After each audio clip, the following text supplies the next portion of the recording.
Hello, नमस्कार, good morning. कैसे हैं आप सभी लोग। एक बार फिर से आप सभी का बहुत बहुत स्वागत है आपके यूट्यूब चैनल बायो वाला आराम पे। तो आज के इस वीडियो में हम लोग स्पेशली बात करने वाले हैं डाउन सिंड्रोम के बारे में। यानी कि आज से हम लोग पिछले वाली दो वीडियो में हम लोगों ने क्लेनफेल्टर सिंड्रोम और टर्नर सिंड्रोम के बारे में बात किया था, लेकिन आज के जो इस वीडियो में हम लोग बात करेंगे वो डाउन सिंड्रोम के बारे में बात करेंगे। ये जो तीनों सिंड्रोम है, जैसे कि क्लेनफेल्टर सिंड्रोम और टर्नर सिंड्रोम और ये डाउन सिंड्रोम, ये वेरी वेरी इंपॉर्टेंट है। कहाँ बोर्ड एग्जामिनेशंस में ये पूछे जाने वाला ये क्वेश्चंस है। ये हर एक बोर्ड एग्जामिनेशंस में बार बार ये रिपीटेड क्वेश्चंस आते हैं, इसलिए आप लोग इस वीडियो को ध्यान पूर्वक देखिएगा और एक एक चीज को समझिएगा।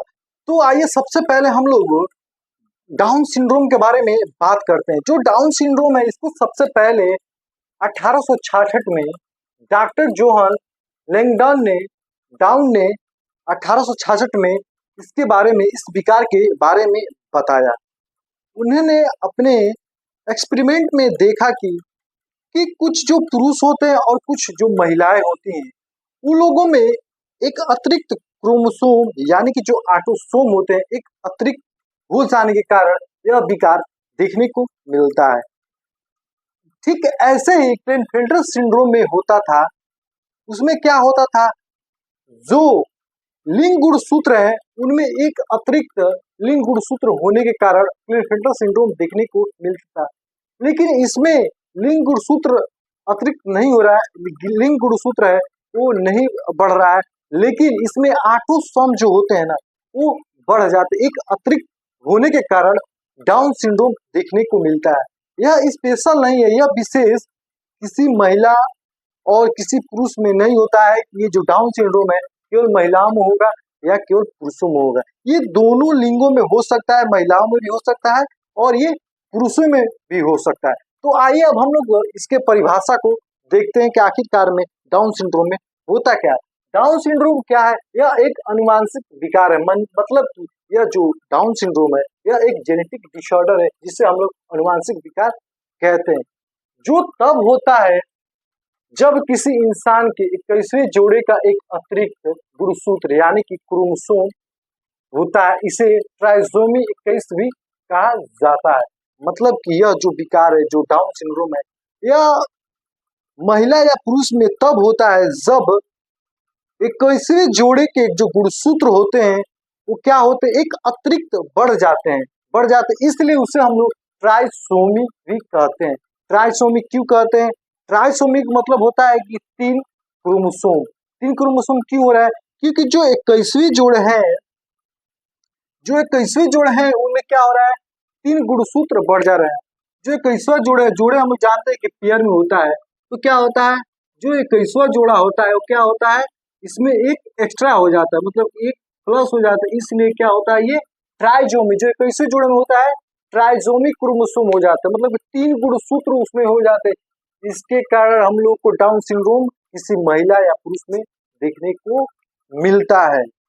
तो ये क्यों होता है, अब उसके बारे में हम लोग बात करेंगे। इसके कारक क्या हो सकते हैं कि कोई जो स्त्री हो या पुरुष उसमें डाउन सिंड्रोम क्यों होता है। तो इसके कारक की अगर हम लोग बात करें तो गर्भधारण के समय गुणसूत्रों में बदलाव, यानी कि जब कोई स्त्री है, कोई महिला है, जब वो गर्भधारण करती है, जब किसी बेबी को कंसीव करती है, तो उसमें हो सकता है जो गुणसूत्र है उनमें क्या हो सकता है, कुछ हेर बदल हो सकता है।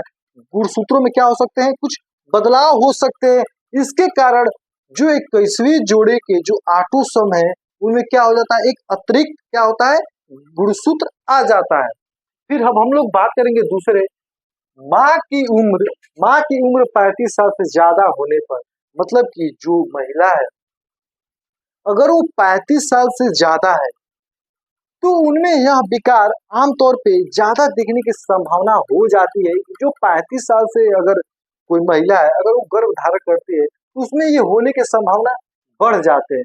फिर तीसरे अगर कारक की हम लोग बात करें तो अनुवांशिक म्यूटेशन की वजह से हो सकता है, यानी कि जेनेटिक म्यूटेशन, यानी कि अनुवांशिक म्यूटेशन के कारण ये क्या हो सकता है, ये ट्राइसोमी 21 हो सकता है, यानी कि 21वें जो गुणसूत्र है वो एक अतिरिक्त जो 21वें पेयर जो है, जो 21वें जो जोड़े हैं उनमें क्या हो सकता है, एक अतिरिक्त गुणसूत्र सॉरी गुणसूत्र आ सकते हैं। फिर हम लोग बात करते हैं इसके लक्षण के बारे में कि जो डाउन सिंड्रोम वाले पुरुष हो या महिला हो, उनमें लक्षण हम लोग को क्या देखने को मिलता है। तो उनमें हम लोग देखते हैं क्या, उनमें लक्षण देखने को मिलता है चेहरा चपटा और आंखें ऊपर की ओर उठी होती है। मतलब कि जो महिला हो या जो पुरुष हो, उनका जो चेहरा होता है ना वो चिपटा जैसे होता है, जैसे कि चाइना के जो लड़के होते हैं या लड़कियां होती हैं, ऐसे नेपाल के होते हैं लड़का या लड़कियां, उन लोगों का भी हम लोग जो चेहरा देखेंगे वो चपटा होता है। लेकिन वो सब ऐसे डाउन सिंड्रोम वाले नहीं होते हैं, कुछ कुछ होते होंगे, लेकिन ऐसे अगर हम लोग सामान्य तौर पे बोले तो ऐसा नहीं होता। लेकिन उन्हीं के जैसे उन लोग का जो चेहरा होगा वो चपटा होगा, और क्या होगा, उन लोग की जो आंखें होंगी वो ऊपर की ओर उठी होंगी, गर्दन छोटी होती है। जैसे कि सामान्य तौर पे हम लोगों की गर्दन जो है वो थोड़ा सा ऊपर उठी हुई है, लेकिन उन लोगों का क्या होता है, गर्दन छोटा होता है। मतलब कि जो ये स्पेस है ना ये थोड़ा सा कम होता है, मतलब कि छोटी होती है। फिर दिल की बीमारियां हो सकती हैं, जो डाउन सिंड्रोम वाले महिला हो या पुरुष हो, उन लोगों का हार्ट डिजीज यानी कि दिल की बीमारी हो सकती है। बोलने और सीखने में कठिनाई, जो डाउन सिंड्रोम के जो पुरुष हो या जो महिला हो, उन लोगों को बोलने में कठिनाई या किसी चीज को सीखने में पढ़ने में बहुत ज्यादा कठिनाई हो सकती है। फिर हम लोग बात करेंगे क्या कि डाउन सिंड्रोम को हम लोग कैसे पहचानेंगे, कैसे पहचानेंगे कि जो होने वाला बेबी है, जो होने वाला बच्चा जो गर्भाशय में जो पल रहा है उसमें डाउन सिंड्रोम है या नहीं। तो उस टाइम जो गर्भाशय वाली जो महिला है उसको हम लोग अल्ट्रासाउंड करेंगे।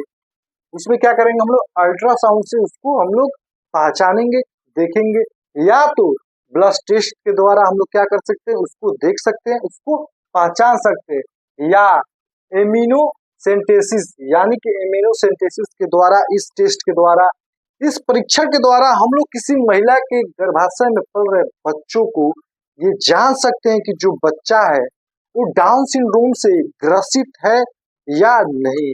अगर वो ग्रसित है तो उसको विशेष उपचार दे के कुछ हद तक उसको कंट्रोल किया जा सकता है। इससे बच्चा सेफ, सही, सुरक्षित बच सकता है और समाज में वो अपनी जगह बना सकता है। ये जो डाउन सिंड्रोम है ना, ये बिल्कुल मिलता जुलता है क्लेनफेल्टर सिंड्रोम के जैसे। लेकिन जो क्लेनफेल्टर सिंड्रोम है वो सिर्फ पुरुषों में होता था, और उनके लिंग गुणसूत्र में एक अतिरिक्त एक्स गुणसूत्र होने के कारण होता था। लेकिन जो डाउन सिंड्रोम है ना, इसमें जो ऑटोसोम के 21वीं जोड़ी है, जो पेयर है, वो क्या कर रहा है, वो एक अतिरिक्त बढ़ जा रहा है। ये सेक्स क्रोमोसोम यानी कि लिंग गुणसूत्र नहीं बढ़ रहा है। ये जो ऑटोसोम्स होते हैं ना, ये किसी महिला या पुरुष के शारीरिक लक्षण को क्या करते हैं, वो बनाते हैं, उसको क्या करते हैं, उसको डिटरमाइन करते हैं। तो हम लोगों ने इस वीडियो में डाउन सिंड्रोम के बारे में पढ़ा, उसके डिफिनीशंस के बारे में जाना, उसके लक्षण को देखा, उसके कारक को देखा, और यहाँ तक कि कैसे उसको मतलब कैसे उसको परीक्षण किया जाए, उसको कैसे जाना जाए, इसके बारे में भी हमने डिस्कशन किया। तो अगर आप लोगों को ये वीडियो अच्छा लगा हो तो वीडियो को लाइक जरूर करें, अपने दोस्तों यारों के पास इस वीडियो का लिंक जरूर शेयर करें, और अगर आप हमारे इस चैनल पे नए हैं तो हमारे इस चैनल को सब्सक्राइब करना बिल्कुल भी ना भूलें। मिलेंगे बहुत जल्द एक अगले वीडियो के साथ, तब तक के लिए थैंक यू, धन्यवाद।